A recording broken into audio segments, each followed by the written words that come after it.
слушатели, добре дојдовте во новогодишното интервју кое што го правиме со еден од нашите најуспешни спортисти. Минатата година, на крајот на 2021 година, си посакавме да имаме многу успеси, многу добри резултати, а колку беа добри резултатите во 2022 година за нашиот надпреварувач во теквондо, Дејан Георгиевски, ќе имаме можност да слушнеме во денешното издание на нашето новогодишно интервју. Дејан, најнапред добре дојде во нашето студио, во оваа наша емисија која што ја реализираме секако сумирајќи ги резултатите кои што ги постигнуваат нашите спортисти во една календарска година. Благодарам за поканата, добро ве најдов и поздрав да сите гледачи на Спортска радио. Да, Дејан Георгиевски, рековме 2021 година беше историска за тебе, за македонскиот спорт, за македонскиот олимпизам, за сето она што го направивте во текот на 2021 година, поставивте своји задачи, своји цели во 2022 година. Колку си задоволен од она што успеа да го направиш ти лично заедно со твојот тим во 2022 година? Па јас сум презадоволен бидејќи 2022 година е најуспешна година после Олимписките игри во Токио, бидејќи направивме стварно високи резултати кои што претходно ги немаме направено. Последно тоа беше финалното Гран При во Саудитска Арабија, кај што освоиме бронзен медал и тоа е најголем успех за мене после Олимписките игри. Исто така годинава имам трето место од друг Гран При надпревар. Ете годинава ја завршуваме со 7 рангирани на олимписката ранг листа, што значи дека сме на добар пат. Следната година 2023 ќе ни биде пресудна за норма за Олимписките игри во Париз, но се надевам дека ќе биде сега што треба со Господ напред, да бидеме здрави и живи и сигурен сум дека ќе следната година ќе биде уште поуспешна со ова, иако ова е една од најуспешните години за мене. Да, колку онај успех кој што го имаше во 2021 година ти отвори врати или врата во 2022 година, во смисла ете и да бидете и поддржани финансиски, затоа што знаеме добро, нели, во 2021 година доби многу признанија, многу награди. Предпоставам дека доби финансиска помош и од државата, и од Агенцијата за млади и спорт, за да може во 2022 година да го одработиш тоа што го планираше. Така е, да, од 2021 година после Олимписките игри, нели, после најголемиот успех откако направен историски за Македонија, имав, нели, парична награда, многу признанија, многу награди, но тоа е работа повеќе на моите трени, тие повеќе се замарат со тие, не сакат тие да трошам јас енергија и било какви други така би било најдобро, нели? Па да, така е најдобро да бидам фокусиран само на трензите, на надпреварите, што на припремите, нели, што тоа е најбитно да не се опиретувам со други работи, но секој пат може повеќе, нели, кога сите што кажуваат тоа, мислам дека не бараме ние ништо повеќе од тоа што заслужуваме, треба само да се види како другите држави гледаат на нивните најдобри спортисти, што носат најголеми резултати, така треба да биде и кај нас. Бидејќи јас сум убеден дека и сигурен сум дека тоа така да ние како Македонската теквондо федерација, како теквондо спортот правиме сигурно највеќе надпревари годишно, правиме највеќе припреми и тоа е така и не е само поентата, нели, пари, секако треба да бидат искористени на прав начин, во прав момент, да се има убав план и програм за цела година, но фала му на Господ, ето оваа година заврши како што треба, се надевам дека следната година буџетот на федерацијата, на помошта од Олимпски комитет, помошта од Агенција за млади спорт ќе биде како што треба, на едно вистинско ниво, како што едни вистински спортисти заслужуваат, бидејќи, нели, ние лани бевме прогласени за најдобра федерација, најдобар тренер, најдобар спортист на годината во Република Македонија и мислам дека тоа треба да го ценат и да продолжат со уште поголема поддршка за, нели, да направиме уште поголеми резултати и да не биде така ние ќе се снајдеме како и претходно што било и на претходните олимписки игри, така да не може нас ништо да не спречи, ние имаме една цела тоа да носиме златен медал од олимписки игри, се надевам дека следните олимписки игри тоа ќе се случи. Да, вообичаено кај нас во земјава прво се чека да се постигне успех, па потоа секако да се поддржува некој спортист, дали е во поединечна или во екипна конкуренција, за разлика, нели, од секаде во светот каде што прво се инвестира во одреден спортист, па потоа се чекаат резултатите. Кај нас некако е биркал се по обратен редослед. Прво треба да постигнеш добар резултат за да докажеш дека си добар, квалитетен, дека има перспектива во тебе, па потоа се разбира да добиеш поддршка од државата, од спонзорите и така натаму. Па така е, да, за жал е така, но ете, мислам дека после овој успех треба да се смени свеста на институциите во Македонија да помагаат премногу да се вложува, не треба да се вложува во сениорите. Мислам не треба толку што треба да се вложува во пионерите, во кадетите, во јуниорите, бидејќи тие се тие што доаѓаат понатака и треба да имаат тие поддршка што кога се помлади, да, како што ви кажав претходно, да не се замарат тие дали ќе имаат пари да идат на надпревар, дали да имаат на припреми, дали ќе имаат доволно финансии за опрема или така натака, но секако треба да се препознаат. Тоа треба да се направи добар план и програм, тоа не знам како да објаснеме, не е тоа е постручен, некој треба да го знае од мене, треба да проценат на кого треба, како треба и што треба. Јас можам да кажам за нашиот спорт, бидејќи сум убеден и гледам какви генерации доаѓаат и треба да се вложува многу повеќе за да во иднина има уште поголеми резултати од тоа. Јас сум сигурен дека ние ќе донесеме неколку норми за олимписките игри, дека ќе донесеме уште повеќе медали. Не само тоа олимписки игри, не се прави тоа план за овие олимписки што доаѓаат, туку ние правиме плани за дури следните олимписки игри што се ќе бидат во Лос Анџелес 2028 година, меѓу тоа е цел долг пат, еден многу голем процес, не е една година или 6 месеци пред олимписките игри да отидеш таму ќе направиш норма, ќе донесеш медали, тоа не е така тоа што сум убеден и уште младите генерации, за тоа викам треба да има поддршка повеќе кај нив, бидејќи тие се нината што доаѓаат. Тој некој што има сега 14 години, тој за олимписките игри во Лос Анџелес 2028 година тој веќе треба да има 20 години. Тогаш он треба да биде најдобро спремен, да има голема поддршка за да може дури тоа да донесе олимписки медал. Не треба да се чека да се направи некој успех, па потоа да има поддршка.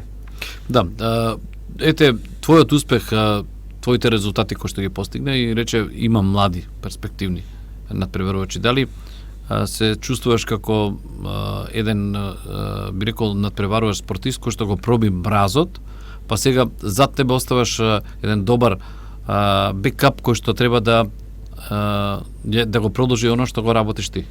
Па да, ја мислам дека не мислам дека сигурен сум дека не го скршиме мразот пред се што освоивме норма, нели после 20 години ние донесовме норма за олимписки игри, потоа сега нели сребрен медал од олимписките игри, што тоа е едно најголем успех историски во Република Македонија. Го скршив мразот не само за теквондо спортот, туку општо за сите спорти. Докажавме дека и од една наша мала така голема држава може да има олимписки медалисти. Ние сега кога останатите гледаат и кога видоа, мислам дека во иднина ќе биде многу полесно и ќе имаат поголема мотивација и ќе знаат дека ети од нашата држава нема да идат таму со како што било претходно да не потценуваат или да речат од Македонија. Сега кога ќе ми се падне некој од Македонија малце друг ше гледаат на нас. И тоа е добро. Се надевам дека на олимписките игри во Париз не само теквондо ќе имаме што повеќе норми од сите спортови, да отидеме таму една голема екипа, бидејќи нели тоа е добро за сите нас, тоа е добро за мене, за останатите, да отидеме таму една екипа баш како што треба да личи за едни олимписки игри. Сигурен сум дека ќе имаме повеќе норми и дека таму ќе направиме големи резултати. Овде ќе направиме една пауза, ќе одмориме се на музичка номера, па потоа ќе се вратиме за вториот дел од нашиот денешен разговор. Во новогодишното интервју разговараме со нашиот надпреварувач во теквондо, Дејан Ѓоргиевски, македонски освојувач на олимписки медал и секако наш надпреварувач кој што во 2023 година секако ќе има задача пред себе, а тоа ќе биде да направи олимписка норма, но сепак ќе видиме. Се разбира за тоа, за плановите на Дејан Ѓоргиевски ќе зборуваме во вториот дел од нашата денешна емисија. Кеме во вториот дел од денешното новогодишно интервју кој што го реализираме низ програмата на Спортско радио на 90,3. Разговараме со Дејан Ѓоргиевски, македонски надпреварувач во теквондо. Дејан, во првиот дел на самиот почеток ти кажа дека имаше во 2022 година многу надпреварување. Јас само ќе потсетам, ќе одиме редоследно секако. Второ место на президент купот во Албанија. Тоа е турнирот Г2 категорија, така? Така да, тоа е Г2 кога што собираат поени за олимписките игри. Што значи тоа Г2? Па Г2 значи дека прво место е 20 поени. Пример, ако е Г1, прво место е 10 поени, ако е Г4 40 и така натаму. Значи, колку е поголемо Г2, Г3, Г4? Тоа е појак на период и тоа повеќе значи за нас, бидејќи што тоа толку повеќе поени собереш. Тие Г2 надпревари се како со најнизок ранг што може да бидат надпревари за олимписки игри. Да. Ова го прашувам за обичните слушатели и гледачи да едноставно добијат информација за каков турнир станува збор. Исто така освои второ место на Бугарија Open, исто така Г2 турнир, на Албанија Open освои прво место, па потоа следува медитеранските игри во Алжир, трето место. Едно убаво искуство беа медитеранските игри, претпоставувам. Па за мене беа најискрено лошо искуство. И тоа е втор медал за мене од медитерански игри, но овие медитерански игри во полуфиналето не излегов да се надпреварувам, бидејќи ме фати еден стомачен вирус и немав сила, буквално бев за никаде и не излегов во полуфиналето да се борам и тука мораше да застане моето надпреварување, иако бев убеден дека ќе донесам од таму златен медал, но ете здравје следните медитерански игри. Да, кога мислев убаво искуство, мислев во смисла нели на учество во кој што како што рече и ти самиот на олимписките игри можеби немаме многу спортисти, но на медитеранските игри имавме. Да, тоа е одлично. Од таа гледна точка. Тоа е многу позитивно и многу интересно, бидејќи се запознавме со многу спортисти што иако сме од иста држава, ние тука не се познававме. Имаше на пример колку што се сеќавам, имаше и ракометарки и други спортисти кои што доаѓаа на твоите надпревари и те бодреа. Да, тоа беше многу интересно, бидејќи тие прв пат има прилика да ме гледаат во живо и да дознаат за каков спорт. Да, сите беа изненадени. Ние претходно и другите денови кои идевме, кога се надпревараа и другите идевме, гледавме, нив беше многу интересно, не на ракометарките, на одбојкарките, на од џудо, од пливање, од атлетика, од страдалштво и буквално сите доаѓаа, сите беа заинтересирани и гледаа. И нормално таа подршка значеше премногу, така исто така и ние идевме, им помагавме, ми помагавме у смисла со подршка од трибините и беше стварно убаво искуство, но ете лично за мене тој дел од надпреварот бев малце разочаран, но остануваме понатаму. Да, резултатски нели, инаку онака како дружење. Да, во мене беа втори медитерански игри, искрено бев многу стекен што ете така на голема екипа, отидовме буквално цел авион тука тргнавме и беше многу интересно. Добро, прво место на европско клупско надпреварување во Талин, во Естонија, тоа беше така еден, би рекол, сериозен успех со твојот клуб. Да, тоа годинава еден од поголемите успеси на европското клупско првенство во Талин. Тоа е мој 6-ти медал од европско првенство. Искрено бев за некако секој пат кога ме надпреварувам да освојам златен медал, така и на европското првенство бев убеден, бидејќи претходно имам неколку медали од европско првенство, овој беше втор златен за мене. И тоа е еден од поголемите успеси оваа година. Да, трето место Гран При во Рим. Да, тоа е мој прв медал од Гран При надпревар. Тој беше годинава во Рим на почетокот на месец јуни и прв медал воопшто за теквондо спортот во Македонија. Трето место и се надевам дека на следниот Гран При надпревар ќе донесам прво место. И најголемиот успех, реков, и ти подсети, најголемиот успех оваа година беше онај Гран При финален надпревар во Саудиска Арабија, каде што беа најквалитетните, најдобрите, а каде што освои трето место. Така да, тој Гран При е надпревар многу посилен од овој претходниот кој се одржа во Рим, бидејќи таму се поканите само првите 15 луѓе најдобрите во категоријата, таму можеш само да одиш со покана од Светската теквондо федерација. Конкуренцијата буквално беше пеколна. Јас имав 4 борби, од кои 3 ги победив и изгубив една борба. Овој пат донесовме трето место, бронзен медал и тоа е најголемиот успех после олимписките игри за мене.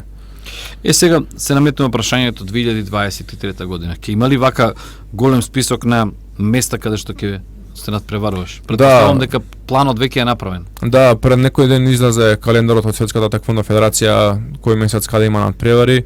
Буквално очекувам многу тешка година, многу напорна година со премногу надпревари, што не е многу битно бидејќи оваа година е пресудна за олимписките игри и за нормата за олимписките игри во Париз 2024 година. Сигурен сум дека и таа година кога ќе завршиме, се надевам ќе дојдам пак тука на крајот на годината да направиме ваков убав разговор, да видиме резултатите што сме ги направиле и се надевам дека ќе славиме со олимписка норма. Сега, колку Дејан Ѓоргиевски е далеку или е блиску до олимписката норма? Па за разлика во однос на сегашната ситуација. Да, за разлика од претходните олимписки игри кога отидов на квалификации, овој пат мислам дека ќе влезам земам норма директно, да појаснамете на гледачите. Првите 6 луѓе од олимписката ранглиста влегуваат директно на олимписките игри, останатите што ќе останат мора да одат на квалификации.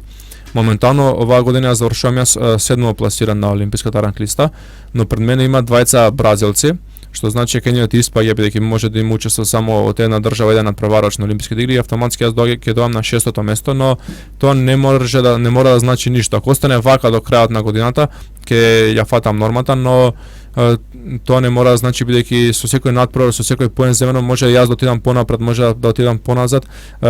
Нашата главна цел е светското првенство следната година, овие гранд при надпревари кај што носат премногу поени за да донесеме таму медали и да влеземе буквално во првите тројца за да биде осигурена нормата. Дали ова значи дека новогодишната желба на Дејан Ѓорѓиевски во 2023 година ќе биде олимписка норма? Така е, да, олимписката норма и желбата да ме за следната година светското првенство, таму да донесам медал, бидејќи буквално од сите можни надпревари имам медал, само од светско првенство немам. Имам од балканско првенство, медiteрански игри, од европско првенство, дури од олимписки игри, само од светско првенство немам и желбата за следната година ми е медал од светско првенство. Ради тоа што нема медал од светско првенство и плюс што носи премногу поени за олимписките игри, сигурен сум дека кога ќе зема медал од светско првенство ќе влезам во првите тројци и дека нормата ќе ми биде обезбедена. Значи како Меси си, односно беше како Меси. Сега више не си како Меси. Па може да се каже, да. Затоа што тој имаше се освоено, само немаше светско првенство. првенство. Да, немаше светско првенство, да. Така да и сега Дејан Ѓорѓиевски има се освоено, односно има медал од сите надпреварувања, ама нема светско првенство. Да. Еве сега ќе очекуваме кај ќе биде светско. Во Азербејџан. Да, во месец мај ќе биде, така тоа има 5 месеци, дека изгледа далеко, но за нас е многу блиску, веќе почнуваме да правиме план и тактика за светското првенство, бидејќи стварно не е многу битно, бидејќи носи премногу поени и пред се ради престиж не е многу битно е општо за мене и за мојата спортска кариера. Дејан Ѓорѓиевски за новогодишните празници претпоставам дека многу повеќе ќе биде во сала, ќе тренира отколку нели да слави. Но во секој случај ова е крај на крајот на годината, нели се сумираат резултатите, па еве ние ги сумиравме твоите резултати во 2022 година. Колку време поминуваш во сала? Па се зависно со кој период се наоѓаме од годината, дали припремен период, дали имаме надпревари, дали немаме, но најчесто по 2 сати на ден, некој пат нели имаме одмор, некој пат тоа може би саат време тренинг. Зависно од каков е тренингот, некој пат може да направите 2 сати тренинг, некој пат може да направите 40 минути, тие 40 минути да бидат понапорно тие 2 сати, зависи каков дел и каков тренинг правите, но тоа све е задолжен тренерот. Оваа прилика го поздравам Борче Костовски, Дарко Костовски, тие ја прават програмата и знаат кога треба каков тренинг да направиме, но во просек е и по час до 2.